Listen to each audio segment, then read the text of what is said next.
तर आज होता माझा बर्थडे आणि आज कॅम्पचा लास्ट डे होता, म्हणजे 9th डे होता. कोणाला सुद्धा माहीत नव्हतं. त्याच दिवशी मी सांगितलं की बर्थडे आहे म्हणून. मग मॅडमचं वगैरे चाललेलं की केक वगैरे आणूया म्हणून.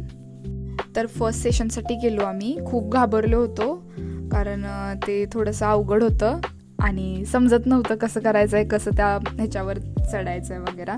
कसं तरी चढले. पहिल्यांदा स्टार्टिंगला मी चढले, नंतर परत पडले, नंतर परत एकदा चढले आणि मग नंतर मला जमलं. कारण ह्याला बॅलन्स येणं खूप महत्त्वाचं होतं.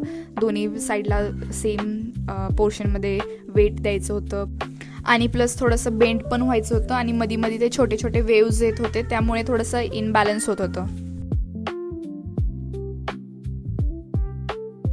ही ॲक्टिव्हिटी आम्हाला सर करून दाखवत होते कारण ही आम्हाला नव्हती, ॲडव्हान्सवाल्यांना होती. मग आम्ही नंतर आमच्या रूममध्ये गेलो, सगळे फ्रेश वगैरे झालो आणि परत नंतर खाली आल्यानंतर कळालं की सेकंड सेशन कॅन्सल आहे, खूप पाऊस पडत होता म्हणून. मग नंतर माझा बर्थडे होता, प्लस कल्चरल प्रोग्राम पण घेणार होते छोटासा. काही असं काही डिसायडेड नव्हतं, ऑन पॉईंट होतं ते सगळं.